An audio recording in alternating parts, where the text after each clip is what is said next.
You think you could survive the 1980s? Not a chance. The very first time you try to rewind a cassette tape with a pencil, you'd snap that tape faster than your patience during a Windows update. But that's just the beginning of your problems. Let's take a slow wander through the neon jungle of the 80s, where shoulder pads were bigger than doorways, kids played outside with weapons disguised as toys, and a wireless phone meant something attached to your wall by a 20-foot cord that had somehow achieved sentience and was actively trying to strangle you. You're settling in now, ready to drift through a decade that managed to be both incredibly optimistic and utterly ridiculous at the same time. Picture yourself transported back to 1984. The first thing that hits you isn't the music or the fashion, it's the sound. That constant electronic symphony of machines working way too hard to do simple things. Computers whirring like asthmatic coffee grinders. Televisions taking a full minute to warm up, teasing you with that single white dot before grudgingly expanding into a picture. VCRs chunking and grinding with the determination of a small factory trying to digest a sandwich. But before we dive deeper into this wonderfully absurd world, let's address the tyrant of the living room, the family telephone. Not your phone, mind you, but the phone, the household dictator, the plastic overlord that controlled your family's social life with the iron fist of Marbell herself. You're a teenager in 1985, and you need to call your friend Sarah about tomorrow's algebra homework. Sounds simple, right? Oh, sweet summer child. First, you must perform the ritual consultation. Is Dad expecting his boss to call about overtime? Is Mum waiting for Aunt Margaret's weekly gossip session? Has your little brother been promised a call back from Tommy about those precious baseball cards? The phone sits there on the kitchen counter like a harvest gold shrine, attached to the wall by a spiral cord that's been twisted into the shape of abstract art. That cord is exactly long enough to let you reach the hallway, but not quite the living room, a cruel joke of engineering that forces you into awkward telephone contortions. Every private conversation becomes an interpretive dance, stretching that cord to its breaking point while pressed against the hallway wall, whispering sweet nothings about whether Kevin Morrison actually likes you or was just being polite when he asked you to dance to Take On Me. Here's the kicker. When that phone rings, it could literally be anyone. Your grandmother wanting to discuss her bunions, a wrong number asking for someone named Gladys, a telemarketer with the persistence of a religious convert, determined to sell you aluminum siding at 7 p.m. on a Tuesday, the school secretary calling because you forgot to turn in that permission slip. Every ring is a lottery ticket of social anxiety, and if someone dares to call while you're already on the phone, they get the busy signal, that harsh, judgmental beeping that basically translates to try again later, peasant. No voicemail for most families, no call waiting, just the busy signal. The sound of social frustration turned into audio form. At least tonight you don't have to negotiate phone privileges with your siblings while your mother hovers nearby, tapping her foot and reminding everyone that she's expecting an important call from the doctor. Now let's drift into another battlefield of 1980s domestic warfare, Saturday morning cartoons. You're waking up at the ungodly hour of 6:30 a.m. on a Saturday, not because anyone's making you, but because the television gods have decreed that quality animation only exists between 7 a.m. and noon. Miss even 10 minutes, and you've lost crucial plot developments in the ongoing saga of whether the Smurfs will thwart Gargamel this week. Spoiler alert, they will, but you still can't risk it. You stumble to the kitchen in pajamas featuring some cartoon character who's probably been discontinued due to safety concerns. You pour yourself a bowl of cereal that's basically candy pretending to be breakfast. Lucky Charms, Fruit Loops, or something called Kaboom that sounds more like an explosive device than food. The milk turns colors that don't exist in nature. This doesn't alarm you. This is Tuesday. The television takes its sweet time warming up, and you sit cross-legged on carpet that's probably made of materials now banned by the EPA, waiting for that single dot of light to expand into your weekend salvation. Remote control? Maybe your family has one, but it's definitely lost in the Bermuda Triangle between the couch cushions, so you'll be doing the channel-changing walk of shame exactly 3 times this morning. The commercials aren't just advertisements. They're cultural programming. You're being educated about toys you'll desperately want but never receive, cereals that promise superhuman abilities, and video games that look absolutely revolutionary in their 30-second spots, but will prove disappointing when you finally play them at Bobby's house 6 months later. This sacred ritual continues until noon sharp, when cartoon programming vanishes like Cinderella's carriage, replaced by the terrifying wasteland of adult television. Bowling tournaments featuring men named Earl and Delbert, golf coverage that moves at the speed of continental drift, news programs where serious people discuss serious topics while wearing serious expressions at serious desks. Time to venture outside, where 1980s childhood safety protocols make modern helicopter parenting look reasonable. Of course, outdoor play in the 1980s operated under the revolutionary concept that children were surprisingly difficult to kill. You're stepping out your front door into a world where parental supervision means your mum occasionally glancing through the kitchen window while scrubbing dishes. No GPS tracking, no hourly check-ins, no playdates scheduled with the precision of military operations. Just one simple instruction: be back when the streetlights come on, which was basically parent speak for try not to die before dinner. You meet your friends at the corner, armed with toys that would send modern safety inspectors into witness protection. Lawn darts, actual metal spears designed for recreational hurling. BB guns that looked disturbingly like real weapons. Chemistry sets containing substances that are probably classified as hazardous materials now. Bicycles with no helmets, no pads, no protective gear beyond whatever clothes your mother had wrestled you into that morning. The playground equipment stands like monuments to childhood resilience. Seesaws that could launch a lightweight kid into low Earth orbit if the weight distribution was wrong. Merry-go-rounds that spun fast enough to create their own weather patterns. Monkey bars suspended over concrete. Not soft rubber surfaces or wood chips, but actual concrete painted cheerful colors, as if rainbow hues somehow made it less likely to scramble your brains. Metal slides that had been baking in the summer sun all day, turning into instruments of surface-level torture. You rode them anyway, because that's what summer was for. Voluntary suffering in the name of fun. The slide was basically a steel oven waiting to brand your legs with the pattern of your shorts, but you queued up for it like it was the newest roller coaster. Somehow most of you survived this gauntlet of recreational hazards. You developed an intuitive understanding of physics through trial and painful error. You learned that playground equipment was more entertaining when it carried a reasonable chance of injury, that the best games were the ones where you weren't entirely sure how they'd end. At least tonight you can sleep peacefully, knowing your childhood didn't feature playground equipment designed by someone who clearly had issues with children's happiness and safety. But let's discuss fashion, specifically the 1980s peculiar relationship with human proportions. You're getting dressed for a typical day, opening a wardrobe that appears to have been designed by someone who fundamentally misunderstood how shoulders work. Everything has shoulder pads, not just business suits. Casual shirts, sweaters, even some pajamas feature padding that extends your silhouette into something resembling a small aircraft carrier. Women's fashion seems locked in an architectural arms race. Shoulder pads are engineered and constructed until walking through doorways requires careful navigation planning. Hair is teased and shellacked into gravity-defying structures that probably violate several laws of physics and definitely violate good taste. The hairspray alone could power a small rocket to the moon. Colors aren't just bright, they're aggressively, militantly colorful. Neon pink paired with electric blue, lime green matched with hot magenta. Color combinations that seem designed to be visible from the International Space Station. Everyone looks like they're dressed for a costume party celebrating the theme. What if crayons came to life and chose violence? Men's fashion offers its own special brand of confusion. You're wearing pants that are somehow both too tight in the legs and too baggy in the crotch, creating a silhouette that suggests you're smuggling small mammals.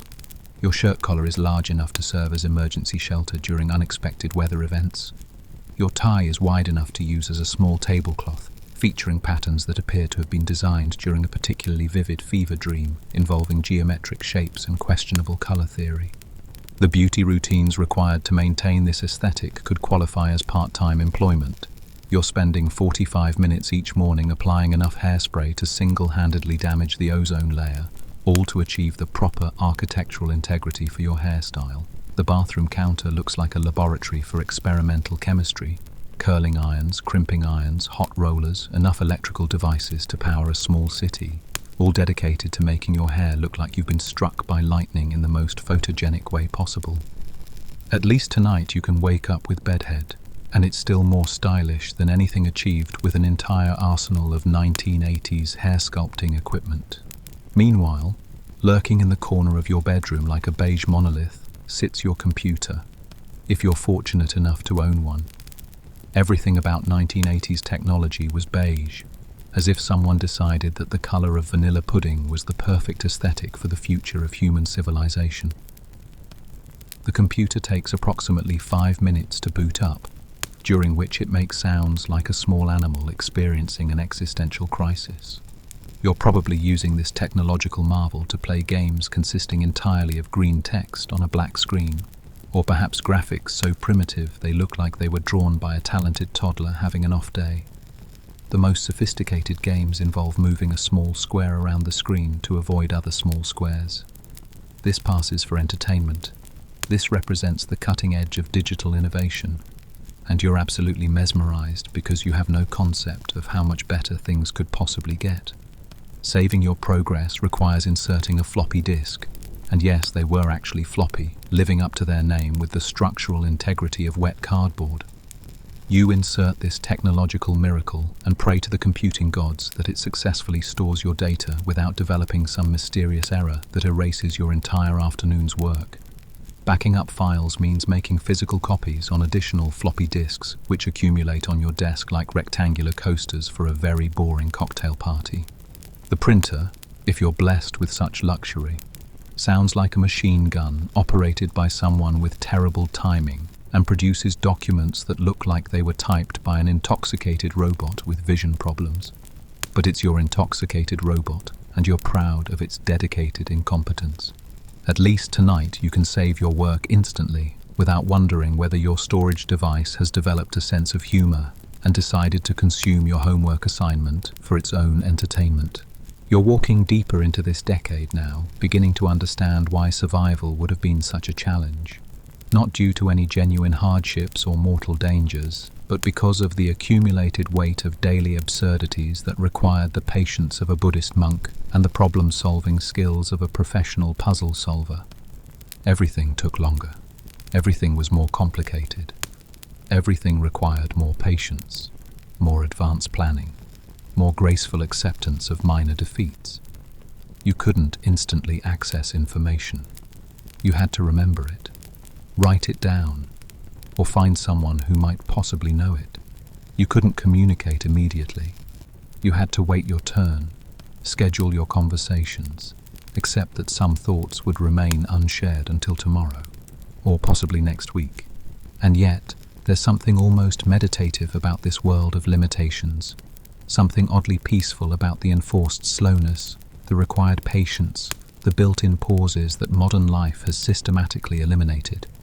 The 1980s were gloriously absurd, but they were also gentler in their absurdity, operating at a pace that allowed for observation, contemplation, and the kind of productive boredom that eventually transforms into genuine creativity.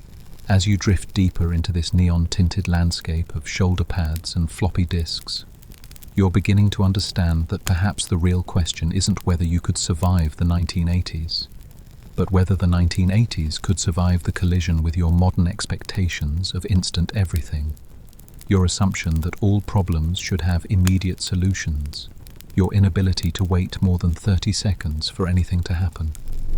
The fog is settling in now, wrapping around the memories of that peculiar decade like a comfortable blanket.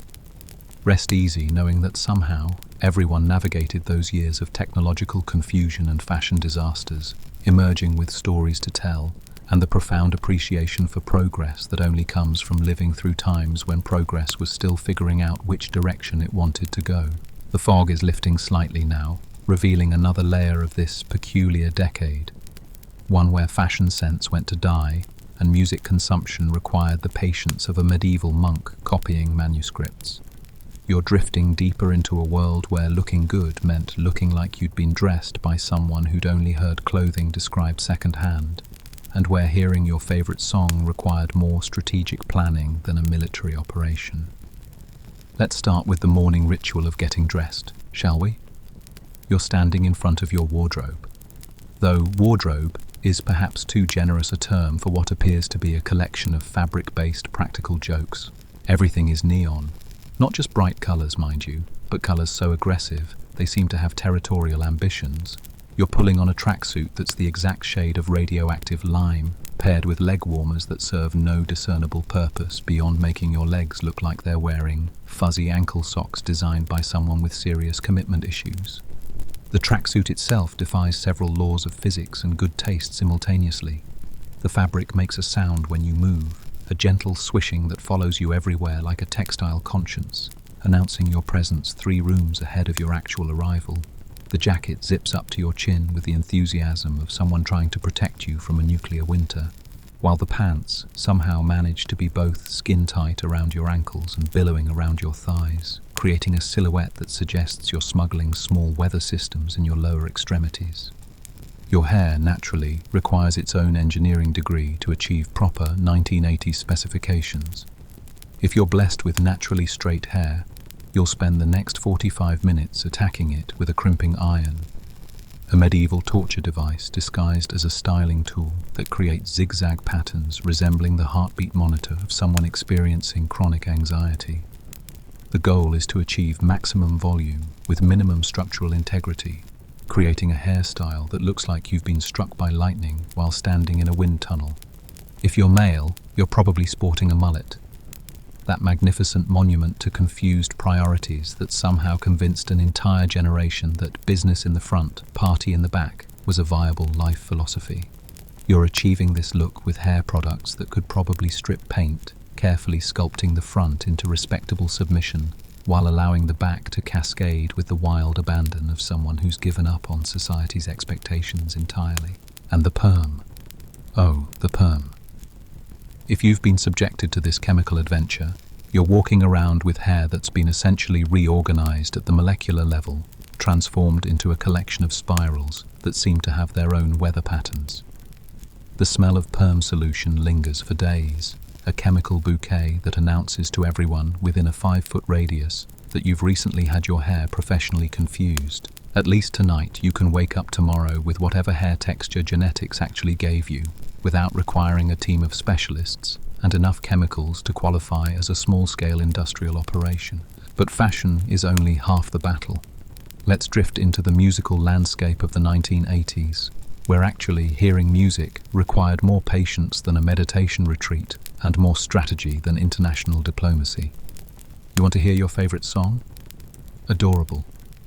First, you must master the ancient art of radio vigilance. You're sitting by your boombox, a portable audio fortress that's roughly the size and weight of a small refrigerator, waiting for your song to appear in the radio rotation like some musical fairy godmother. This boombox, incidentally, requires approximately 16D batteries to achieve full operational capacity, and those batteries have the lifespan of mayflies in midsummer. The radio DJ becomes your nemesis and your only hope simultaneously. They're playing everything except the one song you actually want to hear, torturing you with endless streams of tracks that are almost but not quite what you're desperately waiting for. You've been sitting there for 2 hours, cassette tape loaded and ready, finger poised over the record button like a pianist preparing for the performance of a lifetime. Then it happens, those opening notes. Your song is finally emerging from the electronic void, and you hit record with the precision of a Swiss watchmaker, only to discover that the DJ has decided this exact moment is perfect for sharing their thoughts about the weather, their personal relationship problems, or their detailed opinion about the local high school football team's performance last Friday. Your perfect recording is now permanently contaminated with the unsolicited life commentary of someone named Chuck, who apparently has strong feelings about Tuesday's forecast. The mixtape you're creating represents hours of this patient hunting and gathering. Each song has been captured through careful timing, strategic planning, and enough trial and error to qualify as legitimate research. You're curating your own personal soundtrack with the dedication of a museum archivist, and the results are precious because they represent genuine investment of time and attention. Your Walkman, that yellow foam-padded miracle of personal audio technology, becomes your constant companion. Those foam headphones sit on your ears like tiny yellow pillows, delivering music directly into your brain while making you look like you're wearing the world's smallest earmuffs. The foam gradually deteriorates over months of use, leaving little yellow crumbs on your shoulders like dandruff from an artificial sheep. The Walkman itself is a masterpiece of planned obsolescence disguised as cutting-edge technology. It eats batteries with the appetite of a small electronic locust, and the belt clip ensures that it will fall off your pants at the most inconvenient possible moment, usually while you're running to catch a bus or trying to impress someone with your casual musical sophistication. At least tonight, you don't have to plan your musical consumption 2 hours in advance or carry around a device that weighs more than most pets. Now let's venture into the battleground of home entertainment, where watching television was less about relaxation and more about endurance testing. You're settling in for an evening of viewing, approaching your television set with the reverence of someone approaching a temperamental deity that might or might not cooperate with your entertainment needs. The remote control, if your family is fortunate enough to own one, is missing. It's always missing. The remote exists in a perpetual state of displacement, hiding in locations that defy both logic and physics. It's somehow simultaneously lost between the couch cushions, under the coffee table, in the kitchen drawer with the batteries and rubber bands, and in your little brother's room, where it has no business being. The search for the remote becomes a weekly family archaeology expedition, complete with furniture moving and accusatory questions about who had it last. Without the remote, you're performing the television ritual dance, walking back and forth between your chair and the television set, adjusting the channel manually while someone shouts instructions from across the room about whether the picture is getting warmer or getting colder, as if television reception operates according to the same principles as a children's guessing game. The channels themselves represent a carefully curated selection of whatever the television gods have decided you deserve to watch tonight. There are maybe 12 options total, and half of them are broadcasting the same made-for-television movie about a family trapped in a blizzard, learning valuable lessons about communication and perseverance. Your viewing choices are basically whatever's on, whatever else is on, or staring at the test pattern while contemplating the meaninglessness of existence. VHS tapes introduce their own special brand of entertainment-related anxiety. You're watching a movie, fully invested in the plot, when the tape decides to have what can only be described as a mechanical nervous breakdown. The picture starts stretching vertically, making everyone look like they're being viewed through a funhouse mirror designed by someone with questionable intentions. The audio begins warbling like it's being played underwater by a depressed whale.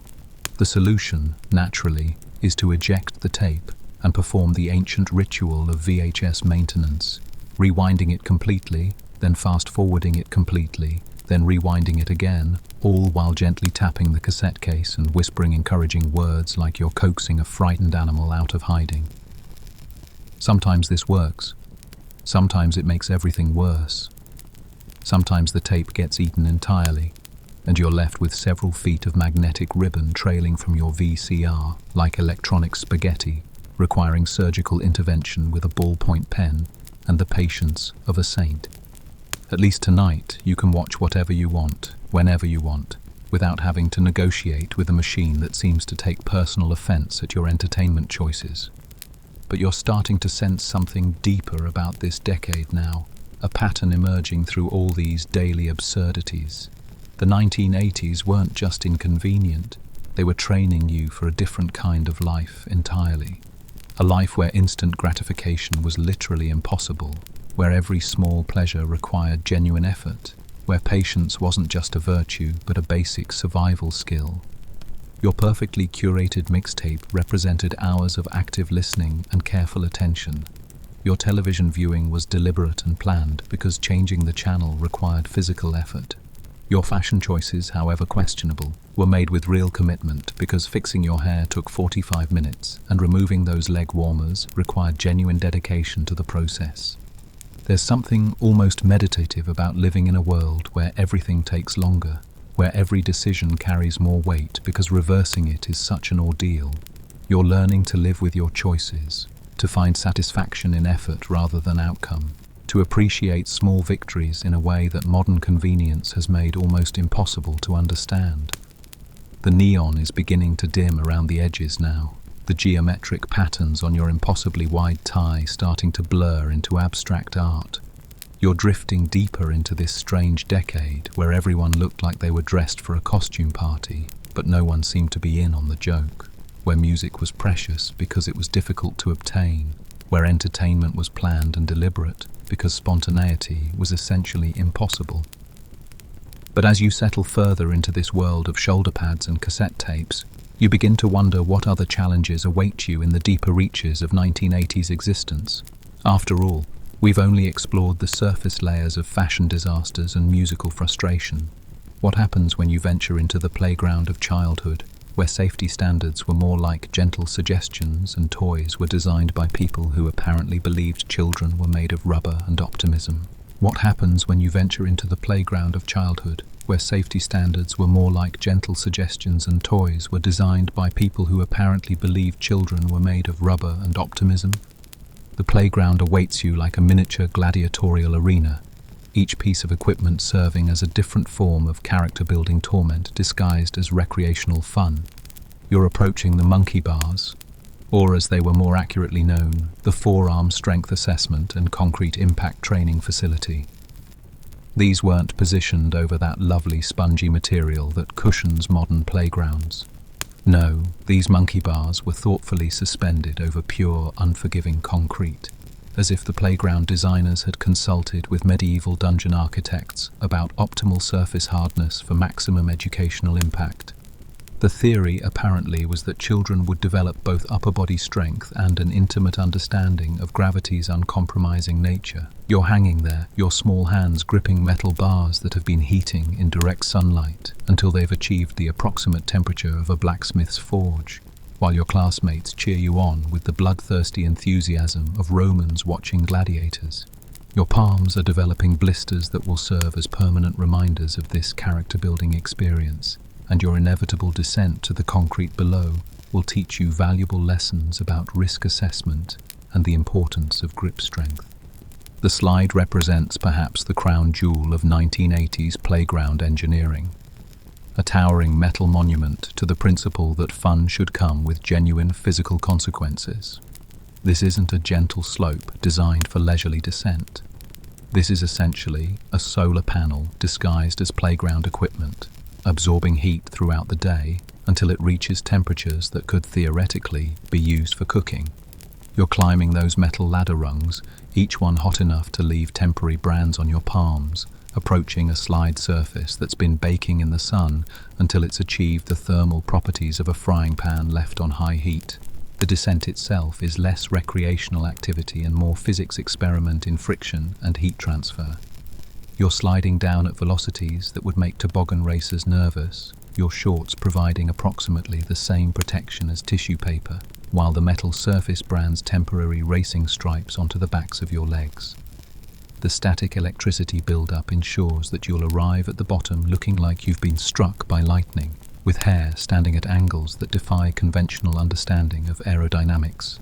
The merry-go-round, or as it was more accurately known, the centrifugal force demonstration device, operates according to principles that seem borrowed from carnival rides designed by people who fundamentally misunderstood the relationship between fun and physics.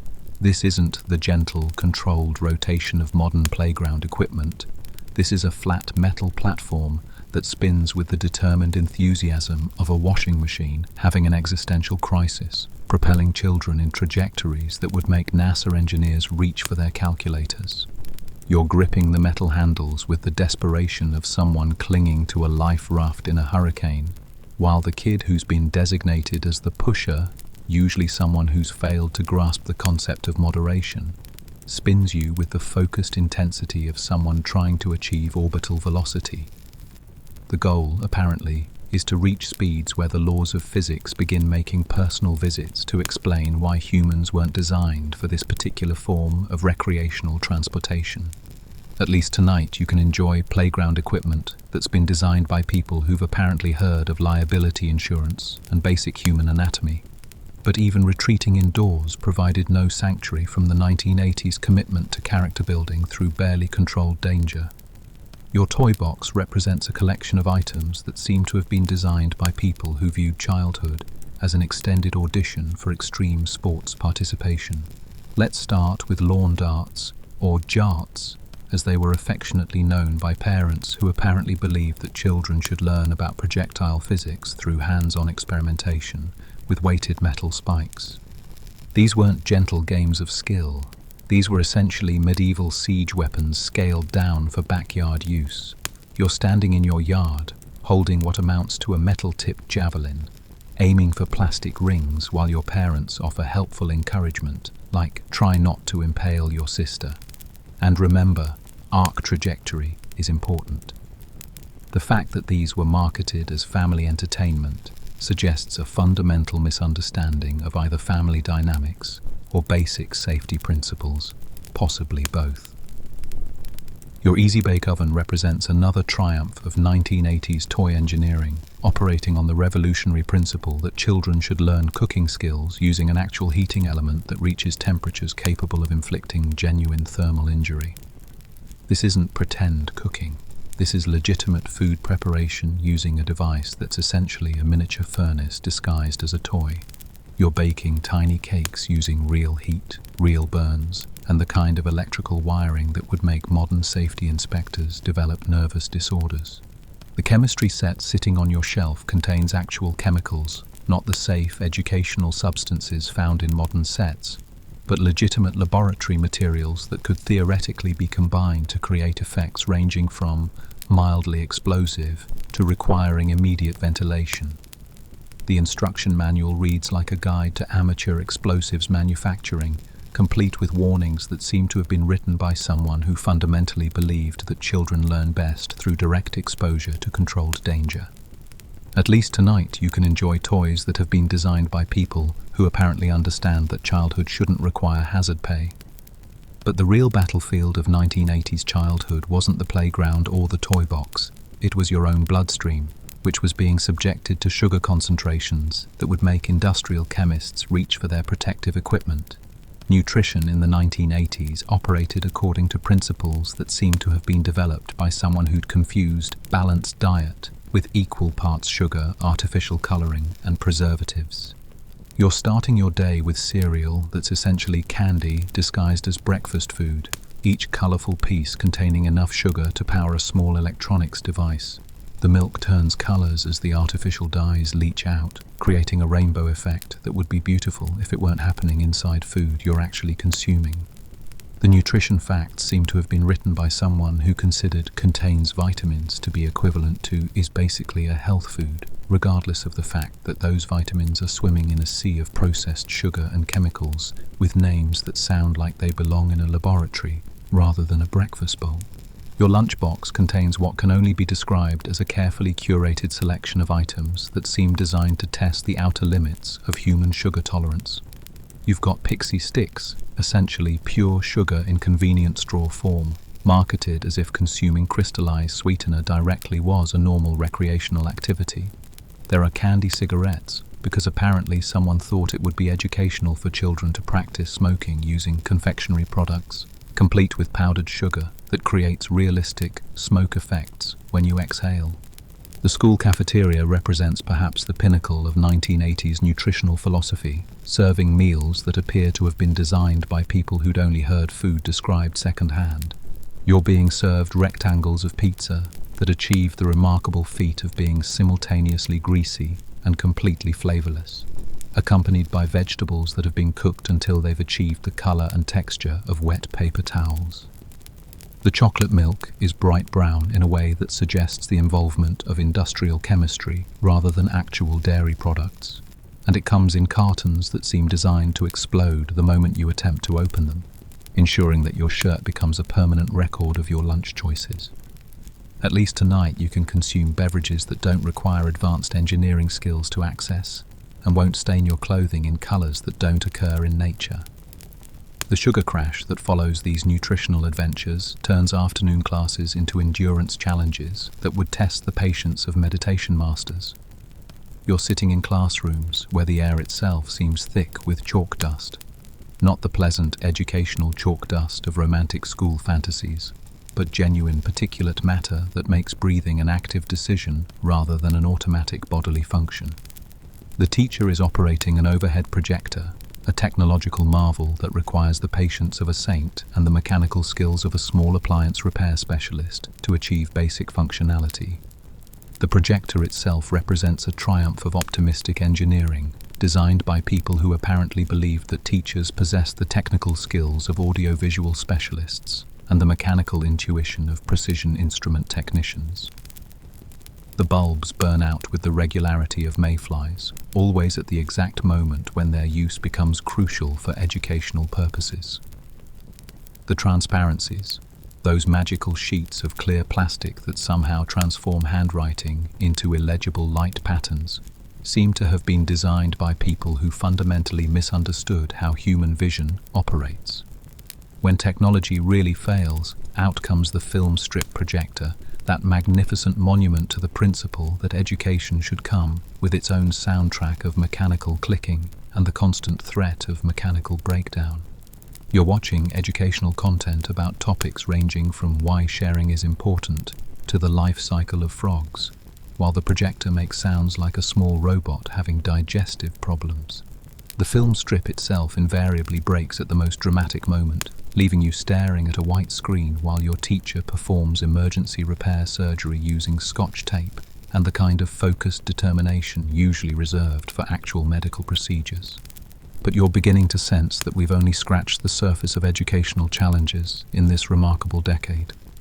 The real adventures await in the deeper territories of 1980s school life, the social hierarchies, the elaborate systems of note passing, the complex politics of lunch table assignments, and the mysterious world of detention, where time moves according to different physical laws, and where boredom becomes an art form, requiring genuine creative talent to endure. The social ecosystem of 1980s schools operates according to principles that seem borrowed from nature documentaries about territorial predators, except with more fluorescent clothing and significantly worse hairstyles.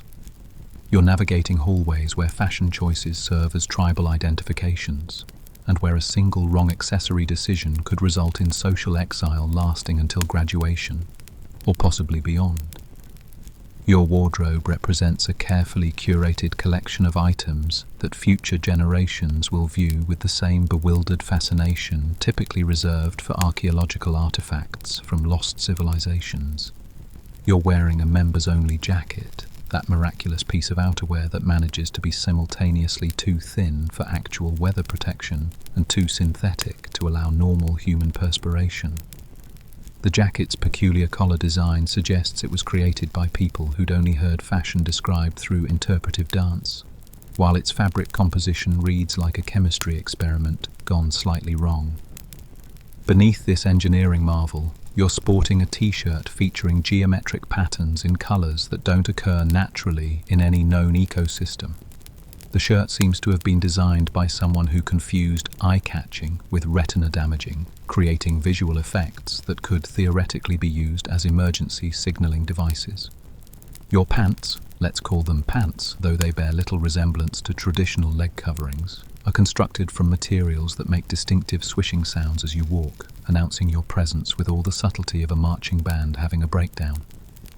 Your hairstyle represents perhaps the most ambitious engineering project you'll undertake during this decade, requiring architectural planning skills and enough hairspray to create legitimate concerns about ozone depletion. You're spending your mornings constructing hair arrangements that defy gravity with the determined persistence of small skyscrapers, using styling products that contain ingredients typically found in industrial adhesives. The final result creates a silhouette that makes doorway navigation a legitimate navigational challenge, while requiring maintenance schedules that would make luxury automobile owners feel overwhelmed. The social dynamics at play here are complex enough to require anthropological study. You're operating within hierarchies based on mysterious criteria, including but not limited to ownership of specific brand name items, ability to execute complex dance moves without causing personal injury, and familiarity with television shows that seem designed to test human attention spans. The wrong choice in sneakers could result in social consequences lasting weeks, while mastery of arcade games could elevate your status to near mythical levels. At least tonight you can wear comfortable clothing that doesn't require structural engineering degrees to put on safely. Speaking of those arcade games, you're about to enter a realm where entertainment is measured in quarters and success is calculated in digital points that have no practical application beyond bragging rights. The mall arcade represents a technological wonderland where machines the size of refrigerators are dedicated to the singular purpose of challenging teenage reflexes, while systematically draining allowance money with the efficiency of miniature slot machines designed specifically for people under 16.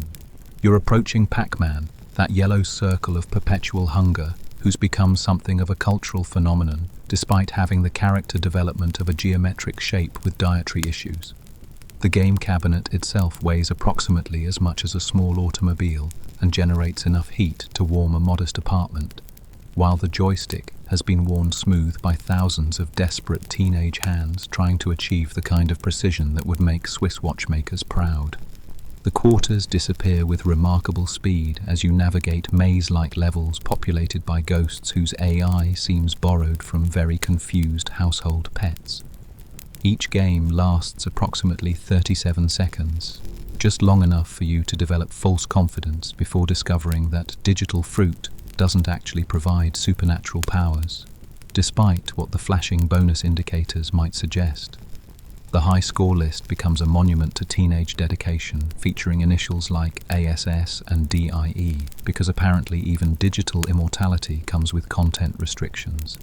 Nearby, the Gallagher machine attracts players with the mesmerizing pattern of alien attackers whose flight formations seem choreographed by someone who fundamentally misunderstood aerial combat tactics. You're piloting a spaceship that moves with all the agility of a shopping cart with a broken wheel, firing projectiles at enemies whose attack patterns suggest they're more interested in synchronized swimming than actual warfare. The sound effects create an electronic symphony that could theoretically be used as a form of meditation, if meditation involved constant beeping and the persistent threat of digital annihilation. The mall itself serves as a contained ecosystem where teenagers gather to engage in the ancient ritual of hanging out, which involves walking in elaborate patterns while consuming foods that exist nowhere else in nature. You're navigating a landscape of stores selling items that seem designed by people who'd only heard commerce described secondhand, while the architecture creates acoustic effects that turn normal conversation into exercises in competitive volume projection. The food court represents perhaps the pinnacle of 1980s culinary innovation, serving meals that appear to have been designed by people who viewed nutrition as an optional feature rather than a basic requirement. You're consuming pizza slices that achieve the remarkable feat of being simultaneously greasy and completely devoid of recognizable flavors, while the orange drink dispensers serve beverages in colors that suggest the involvement of industrial chemistry rather than traditional beverage preparation methods. But perhaps the most character-building aspect of 1980s life awaits in the family automobile, where transportation doubles as an endurance challenge that would test the patience of professional meditation instructors. You're climbing into a vehicle where seatbelts are viewed as optional accessories rather than essential safety equipment, and where air conditioning is considered a luxury feature available only in vehicles owned by people who've apparently achieved some form of financial enlightenment.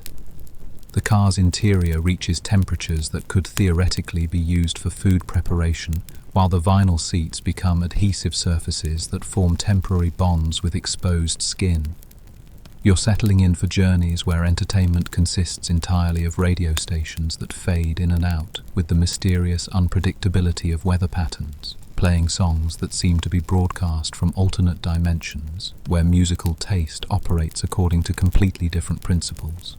The windows operate using hand cranks that require the upper body strength of professional athletes to achieve basic ventilation, while the steering doesn't include power assistance, turning parking maneuvers into upper body workouts that would challenge fitness enthusiasts. Family road trips become endurance challenges where boredom reaches levels that could theoretically be classified as altered states of consciousness, and where the phrase "Are we there yet?" becomes a mantra repeated with the frequency of meditation chants.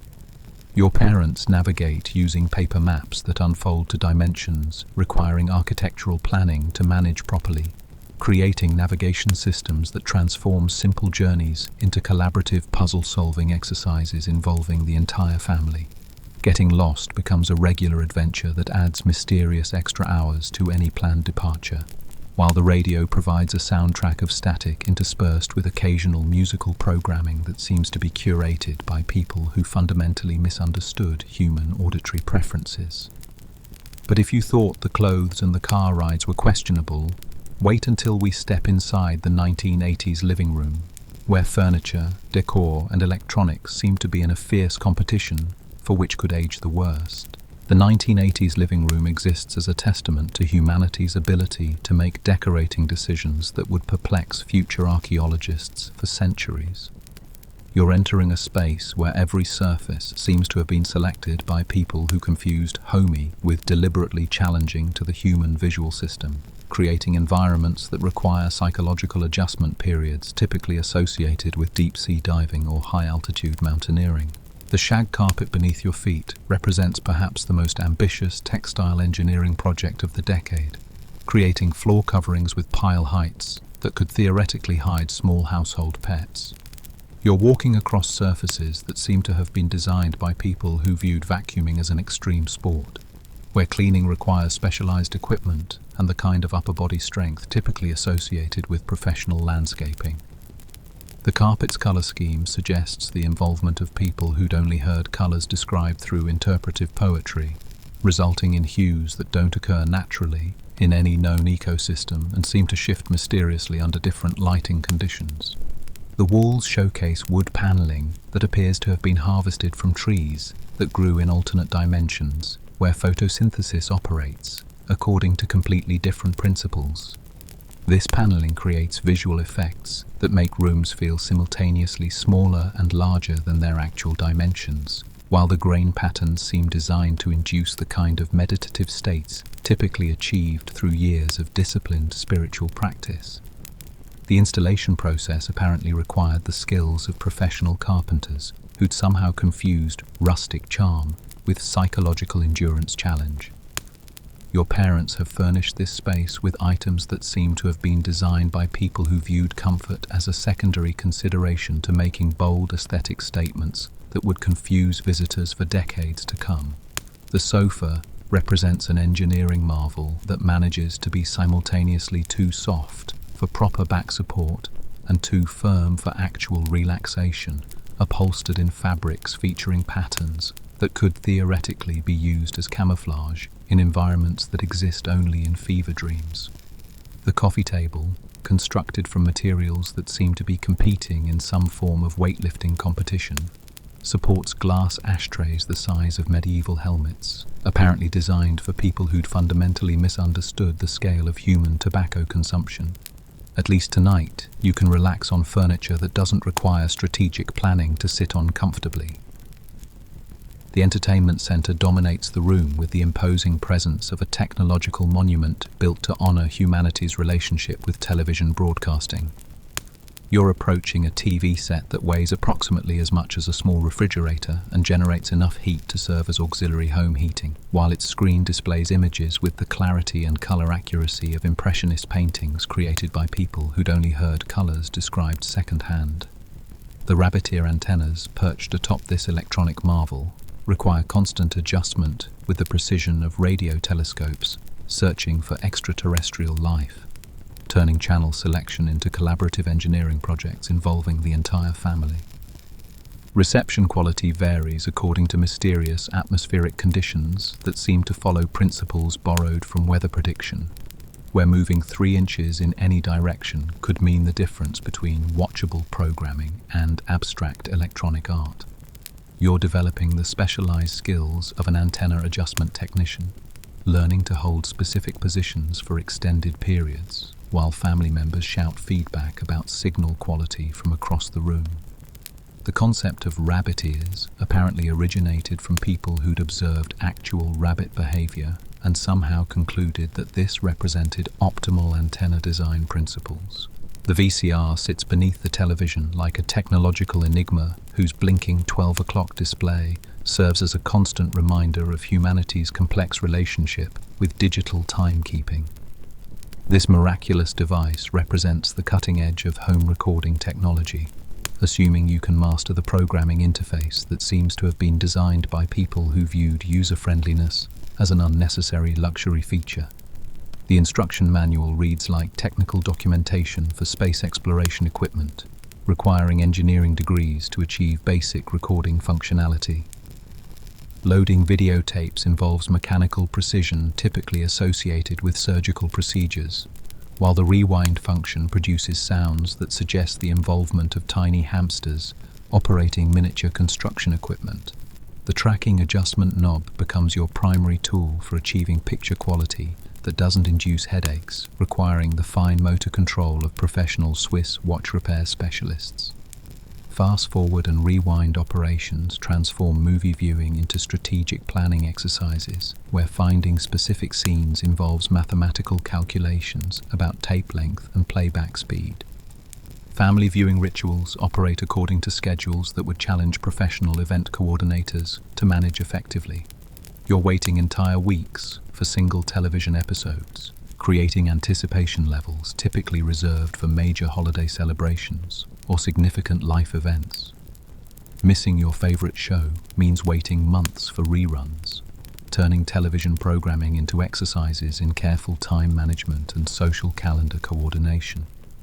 The concept of appointment television creates family scheduling challenges that require diplomatic skills to resolve conflicts over viewing preferences. Blockbuster nights represent perhaps the pinnacle of 1980s entertainment planning, involving expeditions to video rental stores that require the strategic thinking of military logistics coordinators. You're competing with other families for popular movie titles, creating selection processes that involve backup plans and alternative choices worthy of professional negotiation scenarios. The rental return policy creates scheduling pressure that transforms movie watching into time management challenges, where late fees lurk as constant threats to family entertainment budgets. The Atari console represents humanity's first serious attempt at bringing arcade experiences into domestic environments. Assuming your definition of arcade experience includes graphics that look like they were created by people who'd only heard visual art described through interpretive mime. You're manipulating joysticks that require the grip strength of professional rock climbers, while playing games where success is measured by your to distinguish between differently colored rectangular objects moving across screen backgrounds that suggest the involvement of people who'd confused minimalist design with basic geometric shapes arranged randomly. The Nintendo Entertainment System arrives later in the decade like a technological revolution designed by people who'd somehow figured out how to make digital entertainment actually entertaining, assuming you can master the cartridge insertion technique that requires the precision of neurosurgery combined with the persistence of professional meditation practitioners.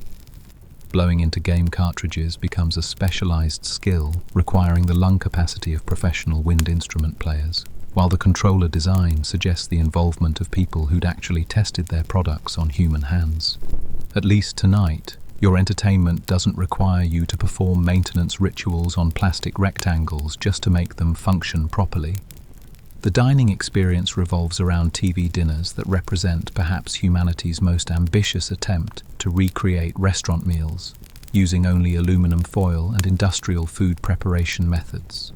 You're consuming complete meals from compartmentalized trays that seem to have been designed by people who'd only heard fine dining, described through technical engineering documentation. The heating instructions require the precision timing of professional bakery operations, while the end results create culinary experiences that suggest the involvement of people who'd confused convenience with edible.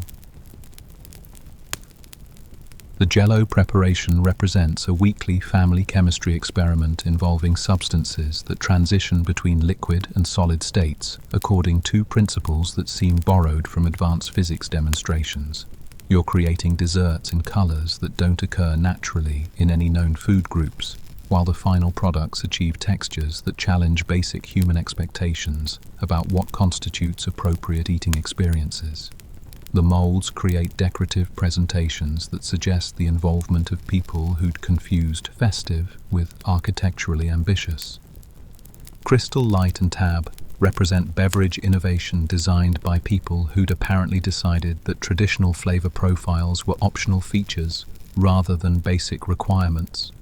You're consuming drinks in colors that could theoretically be used as industrial safety signaling devices, while the artificial sweetening creates taste experiences that prepare you for future careers in chemical testing or experimental psychology. The marketing suggests these beverages offer health benefits that seem to contradict basic human understanding of nutrition science. Family dynamics during television time create social situations that require diplomatic skills to navigate successfully. Remote control ownership, when such technology exists, becomes a power struggle worthy of international treaty negotiations, while commercial breaks create conversation opportunities that nobody particularly wants, but everyone feels obligated to fill. Your parents develop the mysterious ability to fall asleep during the exact moments when plot developments require attention, while somehow maintaining perfect awareness of inappropriate content that requires immediate channel changing. But as the evening programming winds down and the house settles into its familiar creaking rhythms, you're beginning to realize that tomorrow will bring adventures beyond these wood-paneled walls, ventures into neighborhoods where childhood operates according to rules that seem designed to build character through systematic exposure to mild but persistent danger. The 1980s neighborhood represents perhaps humanity's most ambitious experiment in childhood development through systematic exposure to manageable hazards, where growing up involves navigating environments that seem to have been designed by people who confused character building with basic survival training. You're entering outdoor spaces where every activity carries the subtle undertone of mild peril, creating childhood memories that involve equal parts adventure and first aid supplies. Your BMX bike stands as a testament to engineering principles that prioritized style over safety considerations, featuring construction methods that assume young riders possess the bone density of professional stunt performers. You're mounting a vehicle whose design philosophy seems to have originated from people who viewed protective equipment as optional accessories rather than basic requirements. The handlebars rise to heights that require gymnastic flexibility to navigate properly, while the banana seat creates seating arrangements that challenge basic principles of ergonomic design and spinal alignment. The absence of helmets transforms every ride into exercises in calculated risk management, where your head's protection relies entirely on you to maintain perfect balance while performing maneuvers that would challenge professional circus performers. You're developing reflexes that prioritize facial preservation during inevitable crashes, learning to distribute impact forces across body parts that recover more quickly than dental work. The neighborhood streets become testing grounds for physics experiments involving momentum, gravity, and the human body's remarkable capacity for healing minor damage. Your BMX adventures involve constructing jumps from materials that suggest the involvement of amateur architects working exclusively with scrap lumber and wishful thinking. You're building launch ramps from plywood sheets supported by milk crates and concrete blocks, creating engineering marvels that achieve structural integrity through sheer optimism rather than any recognizable construction principles. The landing zones consist of whatever natural terrain happens to exist beyond your takeoff point, requiring landing techniques that accommodate grass, gravel, sidewalks, or occasionally other people's property. At least tonight, your transportation doesn't require you to perform maintenance rituals involving tire pressure checks and chain adjustments just to achieve basic forward motion. The neighborhood playground exists as a monument to childhood recreation, designed by people who apparently believed that play equipment should double as preparation for future careers in industrial safety inspection. You're approaching slides constructed from metal that absorb solar radiation with the efficiency of professional cooking surfaces, creating summertime temperatures that could theoretically be used for food preparation. The descent experience requires strategic timing that takes into account ambient air temperature, fabric choices, and your personal tolerance for sensation that falls somewhere between warming and actual thermal injury. The swing sets tower above you like mechanical devices designed by people who'd confused childhood fun with pendulum physics demonstrations, featuring chains that pinch fingers with the precision of medieval torture devices, while supporting seats that achieve heights requiring the courage typically associated with amateur aviation. You're developing the specialized skills needed to achieve maximum swing amplitude, while maintaining enough control to avoid launching yourself into neighboring yards or oncoming traffic. The monkey bars stretch across distances that seem designed to test the upper body strength of professional rock climbers, while the spacing between rungs assumes hand sizes that don't correspond to any known human growth patterns. You're hanging from metal bars that heat up to temperatures suggesting the involvement of people who'd confused playground equipment with industrial machinery, requiring grip strength that prepares you for future careers in professional athletics or manual labor. The merry-go-round spins with mechanical enthusiasm that seems designed to test the inner ear stability of future astronauts, while the push-bar handles require the leverage capabilities of professional construction workers to achieve rotational speeds that induce the kind of dizziness typically associated with medical procedures. You're experiencing centrifugal forces that prepare you for understanding advanced physics concepts while simultaneously challenging your lunch retention capabilities. Your backyard features a trampoline that represents perhaps the pinnacle of 1980s recreational equipment design, assuming your definition of recreational includes activities that combine the bounce characteristics of professional gymnastics equipment with the safety features of open-air construction sites. You're jumping on surfaces surrounded by metal springs that could theoretically launch small objects into neighboring counties, while the absence of protective netting creates landing opportunities that extend well beyond the trampoline's official boundaries. The trampoline sessions involve developing aerial awareness that would impress professional acrobats, while learning to coordinate group jumping activities that require the timing precision of synchronized swimming teams and the spatial awareness of air traffic controllers. Double bouncing becomes a specialized skill that involves using other people's landing energy to achieve heights that probably violate several basic principles of residential property insurance policies. At least tonight, your exercise routine doesn't require you to negotiate flight paths with multiple airborne siblings. The neighborhood games operate according to rules that seem to have been developed by people who viewed structured recreation as opportunities for developing skills in stealth, endurance, and rapid decision-making under pressure. Manhunt transforms the entire neighborhood into a tactical exercise involving hiding techniques that would impress professional security specialists, while the Manhunter develops tracking abilities that suggest future careers in private investigation or wilderness survival instruction. Stickball creates athletic competitions using equipment that consists entirely of whatever cylindrical objects happen to be available, combined with balls that may or may not have been originally designed for the sport you're attempting to play. You're developing hand-eye coordination that accommodates wildly variable equipment specifications, while learning to adapt gameplay to urban environments that include parked cars, storm drains, and the occasional passing pedestrian who becomes an unwilling participant in your recreational activities. Ding Dong Ditch represents perhaps the most sophisticated exercise in timing, stealth, and cardiovascular fitness that the 1980s childhood experience has to offer. You're developing the sprinting capabilities of professional track athletes, while mastering doorbell activation techniques that require the precision timing of professional demolition experts.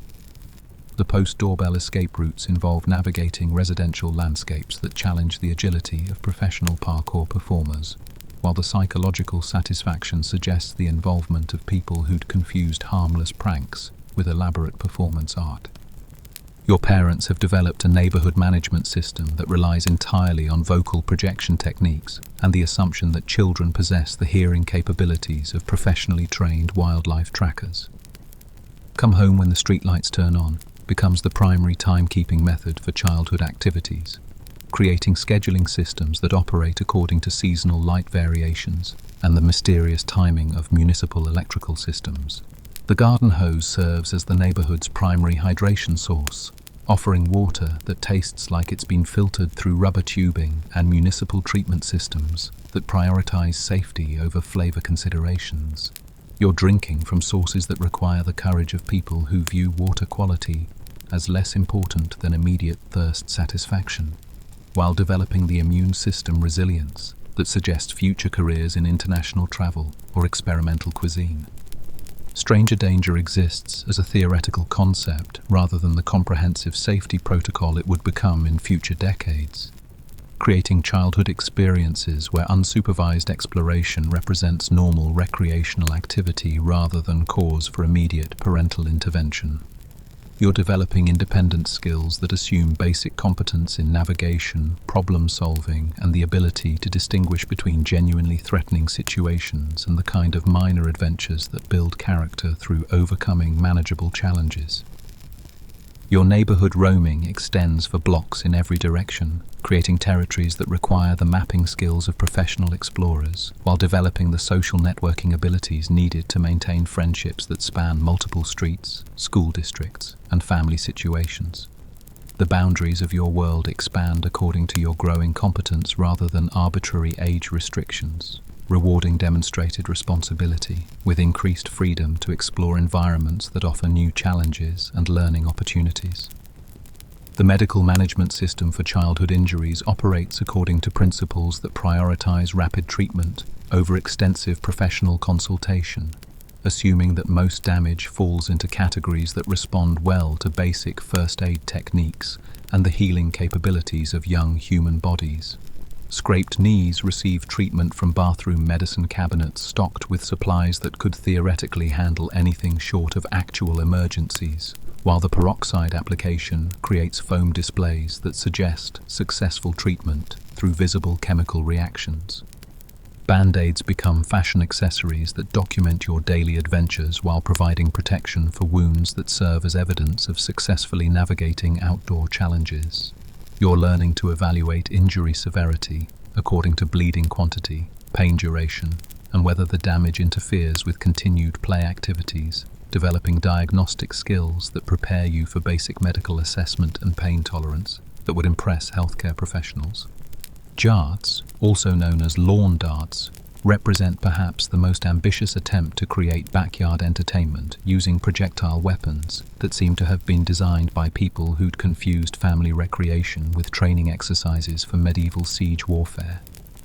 You're throwing metal-tipped missiles across distances that require the accuracy of professional archery competitors while developing the reflexes needed to avoid becoming targets yourself, creating gameplay that combines the precision of professional sports with the risk assessment skills of bomb disposal technicians. At least tonight your entertainment doesn't involve calculating trajectories for objects that could theoretically penetrate multiple layers of residential roofing materials. And when those street lights finally called you home from your neighborhood adventures, you'd trudge inside, grass-stained and gloriously exhausted. But morning would come soon enough, bringing with it that most peculiar of 1980s institutions, the American classroom, where overhead projectors hummed like mechanical insects, and the air itself was seasoned with chalk dust that would make today's allergy specialists weep into their HEPA filters. Picture yourself walking into Mrs. Henderson's third-grade classroom on a Tuesday morning in 1983. The fluorescent lights buzzed overhead like caffeinated bees, casting everything in that particular shade of institutional yellow that made everyone look slightly jaundiced. The blackboard, an actual blackboard, imagine that, stretched across the front wall, already decorated with yesterday's ghostwriting, those phantom equations and vocabulary words that the eraser had tried and failed to completely banish. You can almost smell it now, can't you? That distinctive blend of chalk dust, pencil shavings, and that mysterious cleaning solution that janitors used on everything from floors to desks to what appeared to be the occasional student. It was the official scent of learning, and it coated your lungs like a gentle educational fog. The morning routine was sacred and unchanging. First, the Pledge of Allegiance, recited with the sort of solemn monotony that would make monks jealous. Then came the roll call, where you learned that responding, "here," with too much enthusiasm marked you as a teacher's pet, while responding too quietly meant you didn't exist for the next 45 minutes. And then, if you were truly blessed by the educational gods, Mrs. Henderson would make the announcement, "Class, I need someone to help me wheel in the television." Hearts would race, pencils would drop. This was it, the holy grail of 1980s education, the moment when learning transformed from work into something resembling entertainment. The television cart was a magnificent beast, a rolling altar of education and occasional mercy. It stood about 4 feet high, constructed of industrial-strength metal that could probably survive a nuclear apocalypse, supporting a television roughly the size and weight of a small refrigerator. Wheeling it into the classroom required the coordination of a NASA mission and the strength of at least 3 fourth graders. But oh, the promise that cart represented. Sometimes it meant educational films about the water cycle, featuring animations that looked like they were created by someone's uncle who had once taken a ceramics class. Other times, it brought actual movies, usually something wholesome and morally instructive, like a story about a boy and his dog learning important lessons about friendship and responsibility, while you secretly hoped the dog wouldn't die because that always made Jennifer cry, and when Jennifer cried, everyone felt uncomfortable. The teacher would dim the lights, and suddenly the classroom transformed into something magical. The hum of the projector, the slightly fuzzy picture, the way everyone automatically leaned forward even though you could see perfectly fine from your assigned seat. It was communal relaxation disguised as education, and you were grateful for every minute of it. Of course, before the television cart arrived, there were supplies to organize. Your desk was a personal ecosystem, a carefully curated collection of 1980s scholastic essentials that would make today's minimalist office workers break out in hives. Your trapper keeper, that magnificent beast of organizational ambition, sat like a command center, its Velcro closure making a satisfying rip sound that somehow conveyed both efficiency and mild rebellion. Inside that trapper keeper lived a universe of possibility. There were folders in colors that don't exist in nature: electric purple, nuclear orange, a shade of pink that could probably be seen from space. Your pencils weren't just yellow, they were neon yellow. Or better yet, they were covered in patterns that looked like they were designed by someone experiencing a very pleasant fever dream. And the stickers, oh, the stickers. Scratch and sniff technology had reached its glorious peak, offering scents ranging from pizza, which smelled nothing like pizza, but somehow exactly like what you expected pizza sticker to smell like, to chocolate, ditto, to mysterious options like root beer float, that seemed to exist in some alternate universe where root beer floats actually smelled like that. You'd trade these stickers with the intensity of Wall Street commodities brokers, establishing complex exchange rates. 2 pepperonis equaled 1 strawberry. A rainbow was worth 3 regular scratch and sniffs, but only if they still had scent left. It was capitalism in its purest, most innocent form, and somehow everyone emerged from these negotiations with their friendships intact. Then came lunchtime, that daily adventure in institutional dining that would prepare you for a lifetime of low expectations and pleasant surprises. The cafeteria was its own country, with its own rules, social hierarchies, and mysterious food sources that seemed to exist outside normal supply chains. The pizza was rectangular, which should have been your first clue that normal food rules didn't apply here. It arrived on your tray as a perfect square of dough topped with what the lunch ladies assured you was cheese, though it bore about as much resemblance to mozzarella as Play-Doh bears to actual clay. But you know what? You were grateful for that pizza, because at least you knew what it was supposed to be. The mystery meat was another story entirely. It appeared in various forms throughout the week, sometimes as Salisbury steak, sometimes as meatloaf, occasionally as something called beef patty that seemed to have given up on pretending to be anything specific. It had the texture of a kitchen sponge and the flavor of determination, but you ate it anyway because somewhere in your 8-year-old wisdom, you understood that complaining about free food was like complaining about free money. Technically possible, but probably missing the point. And the chocolate milk. That beautiful, beautiful chocolate milk in those little cartons that required an engineering degree to open properly. Half the time you'd end up stabbing the straw through both sides of the carton, creating a dairy fountain that would spray across your tray like a chocolatey geyser. But when you got it right, when that straw slid perfectly through the foil circle and delivered that first sip of artificially flavoured paradise, well, that was worth celebrating. The playground after lunch was where the real education happened. This was where you learned about social hierarchies, economic systems, and the complex politics of group dynamics. The monkey bars were a democracy. Anyone could attempt them, though success was never guaranteed. The swings operated on a first-come, first-served basis, with an unwritten rule that you couldn't claim a swing by putting your backpack on it and walking away. The four-square court was a tiny kingdom with its own constitution, where the person in the king square ruled with the arbitrary authority of someone who had never actually read the rule book. Arguments about cherry bombs and bus stops would rage with the intensity of Supreme Court debates, usually resolved by whoever had the loudest voice or the most intimidating older sibling. And somewhere in the background of all this educational chaos, pop culture was seeping into your consciousness like a gentle, colourful tide. After-school specials taught you about the dangers of peer pressure with the subtlety of a marching band. You learned that drugs were bad, very, very bad, that strangers were potentially dangerous, but somehow also that you should be polite to adults, and that most problems could be solved through a combination of honest communication and dramatic music. The Just Say No campaign was everywhere, like a well-meaning educational virus. You practiced saying no to imaginary drug dealers who, according to the film strips, hung around elementary school playgrounds offering free samples of their wares like the world's most poorly conceived marketing strategy. In reality, the closest you came to illicit substances was sniffing the mimeograph papers fresh from the machine, which gave you a brief, mild buzz and a purple tongue. Computer class was where the future lived, though that future looked suspiciously like a beige box with a green screen and the processing power of a modern calculator. The Apple II computer sat in the corner like a technological prophet, promising a world where information would flow freely and people would communicate across vast distances instantly, which seemed about as likely as flying cars and robot butlers. You learned to use floppy disks that were actually floppy, inserting them into the computer with the reverence of a priest handling sacred relics.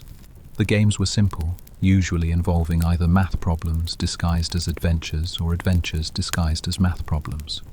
Oregon Trail taught you that dysentery was always lurking just around the next river crossing, and that carrying 2,000 pounds of ammunition but only 50 pounds of food was probably not the most balanced approach to westward expansion. School assemblies were their own form of theatre, where the entire student body would gather in the gymnasium to listen to presentations about topics ranging from fire safety to the importance of reading. You'd sit cross-legged on the hardwood floor, trying not to let your foot fall asleep while a volunteer firefighter explained the stop, drop and roll technique with the enthusiasm of someone who genuinely believed this information might save your life someday.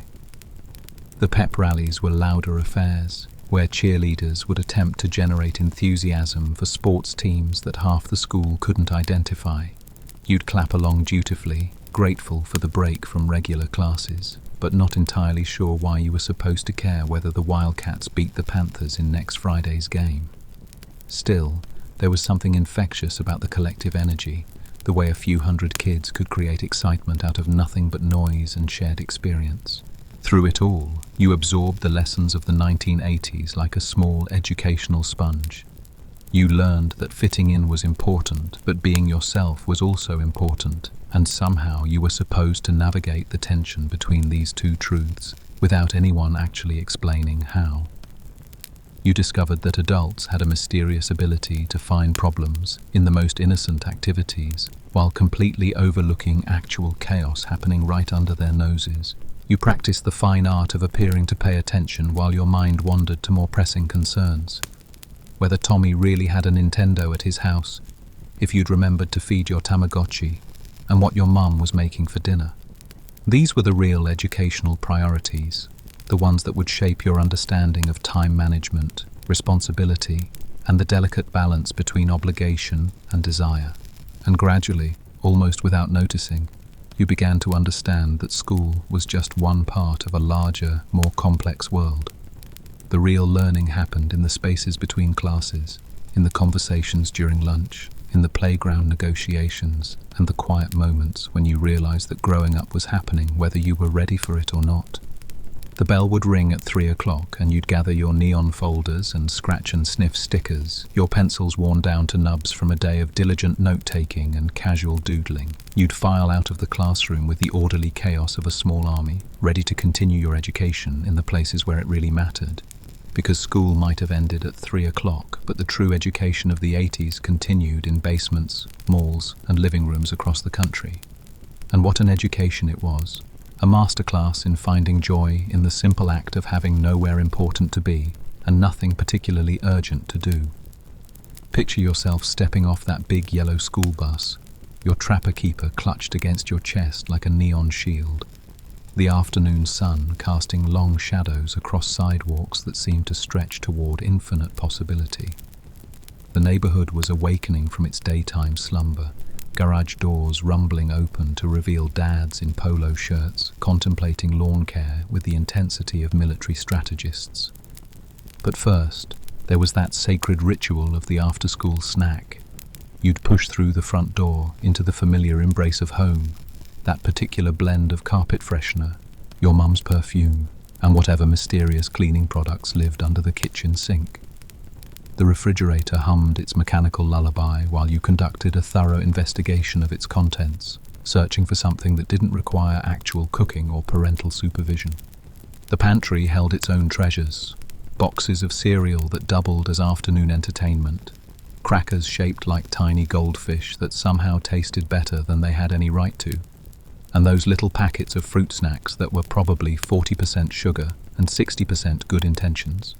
You'd construct elaborate snack combinations with the creativity of a French chef and the nutritional awareness of a golden retriever. Your bedroom was your command center, your personal kingdom furnished in early American kid.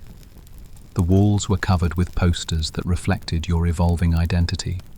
Maybe a rainbow, perhaps a kitten hanging from a branch with the words, "Hang in there," in that peculiar font that existed nowhere else in the known universe. Your bed was surrounded by the essential equipment of childhood, stuffed animals arranged in a complex social hierarchy, books with well-worn spines, and that one toy that you were definitely too old for, but somehow couldn't bring yourself to put away. The ritual of homework was like a delicate negotiation between your present self and your future self. You'd spread your folders across the kitchen table, creating an impressive display of academic intent while secretly calculating the minimum effort required to avoid parental intervention. Math worksheets got completed with mechanical precision. Creative writing assignments became opportunities to explore the outer limits of your imagination, usually involving space adventures or stories where you heroically saved the day through a combination of clever thinking and convenient coincidences. But homework was just the opening act. The real entertainment began when the last pencil was put away and the afternoon stretched before you like an unopened present. If you were lucky, truly remarkably lucky, your mum would announce that today was a mall day. The mall wasn't just a shopping centre, it was a cathedral of consumer possibility, a temple where the gods of retail had gathered to display their most tempting offerings. You'd pile into the family car, that trusty sedan with the seats that were somehow always slightly sticky and the radio that only picked up 3 stations clearly. The mall entrance was a portal to another world. Those glass doors would swoosh open with a sound that promised adventure, revealing a landscape of marble floors, artificial plants, and the kind of background music that seemed designed to make everyone feel mildly optimistic about everything. The air conditioning hit you like a cool blessing, creating an eternal spring that existed nowhere in nature, but somehow felt more real than the actual weather outside.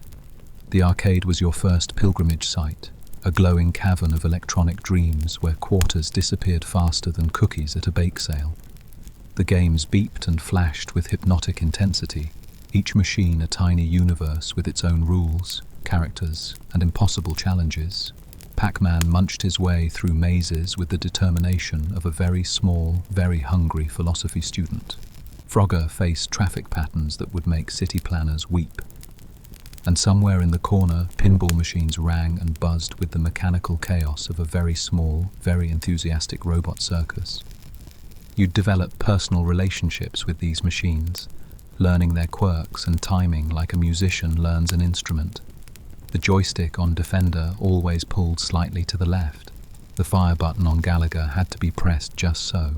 These weren't just games. They were electronic friendships that cost 25 cents at a time and never asked you to clean your room. When your quarters finally ran out, and they always did, with the inevitability of gravity and tax season, you'd wander toward the food court, that democratic gathering place where cuisine from around the world had been adapted for maximum convenience and minimum sophistication. The pizza was triangular, but somehow also rectangular, served on paper plates that managed to be both flimsy and indestructible. The Chinese food came in those white cardboard boxes that folded with origami precision, delivering sweet and sour chicken that tasted exactly like what you expected mall Chinese food to taste like, which was strangely comforting. The fountain at the center of the mall was its own little wishing well, surrounded by benches where teenagers congregated like migratory birds. People tossed coins into the chlorinated water with the casual hope of amateur magicians, making wishes that ranged from the profound to the wonderfully mundane. You'd reach into your pocket, find a penny worn smooth by countless transactions, close your eyes, and add your own small hope to the collection glinting beneath the surface. But the mall was just one destination in your after-school universe. Back home, Saturday mornings brought their own special magic, that weekly festival of cereal and cartoons that felt like a reward for surviving another school week. You'd wake up early, not because you had to, but because you wanted to, padding downstairs in footy pajamas while the rest of the house still slept. The television was a massive wooden monument to entertainment, its screen convex like the front of a submarine.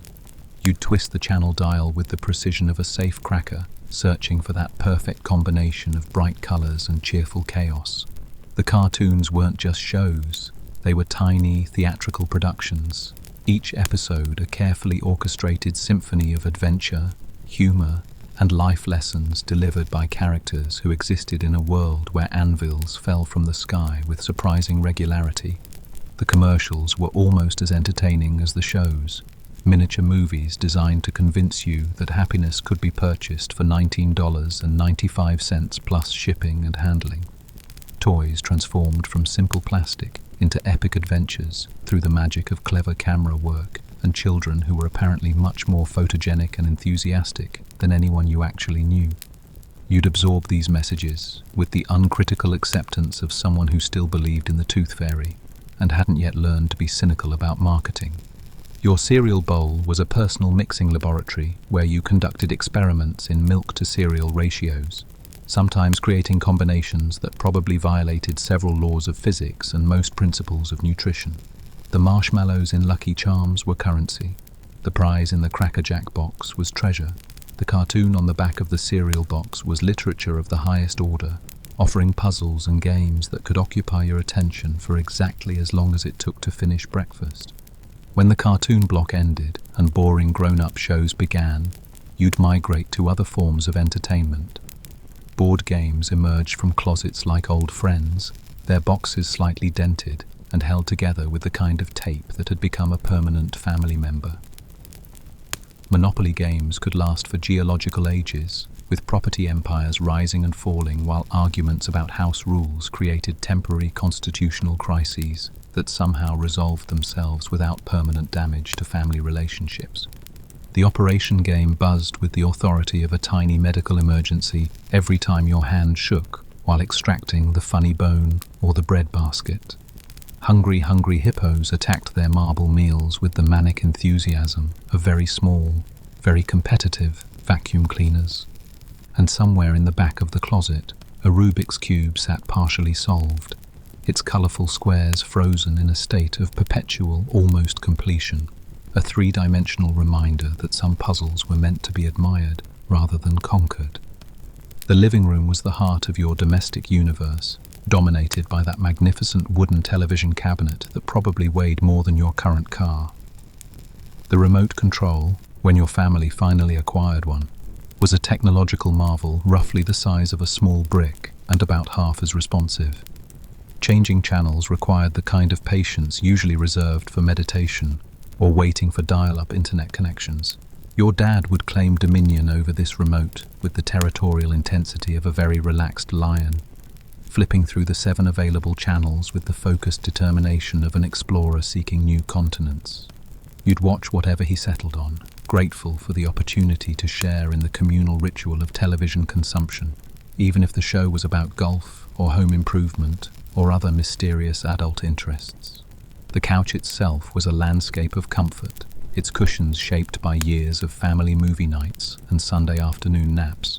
The coffee table held the archaeology of daily life, magazines with curled edges, coasters that no one used but everyone appreciated, and that one pen that worked better than all the other pens for reasons no one could explain. When the weather cooperated, your education moved outdoors, where the neighborhood became a sprawling campus of possibility. Bicycles weren't just transportation, they were freedom machines, capable of transforming a simple trip to the corner store into an epic journey through suburban wilderness. You'd pedal with the wind in your hair and no particular destination in mind, following sidewalk currents and driveway detours like a very small, very wheeled explorer. The ice cream truck was a mobile festival that announced its presence with melodies that seemed designed by someone who had never actually heard music, but had had it described to them enthusiastically. The truck would materialize on your street like a delicious mirage, sending children streaming from houses with the urgency of people responding to air raid sirens. You'd run inside to negotiate with your parents for ice cream funding, presenting your case with the persuasive power of a diplomat seeking peace through frozen dairy products. Block parties were democracy in action, neighborhood gatherings where adults grilled mysterious meat products while children ran in circles with the joyous inefficiency of very happy electrons. Someone's dad would set up a badminton net that no one used correctly, but everyone enjoyed. Someone's mum would bring potato salad that was either delicious or dangerous, and somehow it was impossible to tell the difference until it was too late. As evening approached, the street lights would begin their nightly transformation from simple illumination devices into beacons calling you home. The neighborhood would settle into its evening rhythm, porch lights flickering on like gentle stars, the sound of dinner preparation drifting through screen doors, along with the voices of families gathering around kitchen tables. Inside your house, technology hummed quietly in the background. The telephone, attached to the wall with a cord that could stretch approximately halfway across the known universe, occasionally rang with calls from friends or relatives or mysterious adults who seemed to think your parents might be interested in changing their long-distance service. The answering machine blinked its red eye when messages arrived, that little electronic lighthouse saving conversations for later. In the basement or the spare bedroom, the family computer sat like a beige oracle, ready to dispense wisdom in the form of educational games or simple programming exercises that made you feel like a technological wizard. The dial-up modem would sing its electronic song when connecting to bulletin board systems, that prehistoric ancestor of the internet where information traveled at the speed of patience, and every downloaded file felt like a small miracle. Your cassette player was your personal DJ booth, where you crafted mixtapes with the artistic vision of a Renaissance master and the technical skills of someone who had learned everything they knew from trial and error. You'd record songs off the radio, timing your finger on the record button with the precision of a NASA engineer, hoping to capture that perfect song without the DJ talking over the beginning or a commercial interrupting the ending. These tapes became the soundtrack to your life. Personal collections of music that somehow captured not just songs but entire afternoons, whole seasons of growing up. You'd listen to them while doing homework, while organizing your room, while lying on your bed and staring at the ceiling and wondering what it would be like to be grown up and have real problems, instead of just wondering whether you'd remembered to feed your pet hamster. At least tonight you don't have to worry about whether your Tamagotchi died while you were sleeping, leaving you to discover a tiny digital tragedy on a keychain screen that somehow made you feel genuinely sad about a collection of pixels that never actually existed. At least tonight, your bed doesn't squeak like a 1980s fold-out couch whenever you shift position, and you don't have to adjust aluminum foil rabbit ears just to get clear reception on your dreams. At least tonight, you don't have to blow into a plastic cartridge just to make your nighttime thoughts start running properly, or wait for a dial-up modem to connect you to sleep with its mechanical lullaby that promised a future still decades away. The 80s taught you that happiness could be found in the simplest things: the perfect bowl of cereal, the satisfying rip of Velcro, the gentle hum of a household full of people who cared about you even when they were too busy to say so. You learned that boredom was just imagination waiting for permission to wake up, and that the best adventures often happened in your own backyard, your own basement, your own perfectly ordinary but somehow magical everyday life. Tonight, as the gentle sounds of modern comfort surround you, the whisper of central air conditioning, the distant hum of efficient appliances, the soft glow of devices that connect you to the entire world in an instant, you can rest in the knowledge that growing up taught you the most important lesson of all, that every era has its own particular magic, and every childhood, no matter when or where, is really just a long, slow lesson in learning to find joy in the simple fact of being alive. The streetlights are calling you home now, but home is here, in this moment, in this soft and quiet space where sleep waits patiently, like an old friend who never gets tired of your stories, never judges your dreams, and always, always welcomes you back.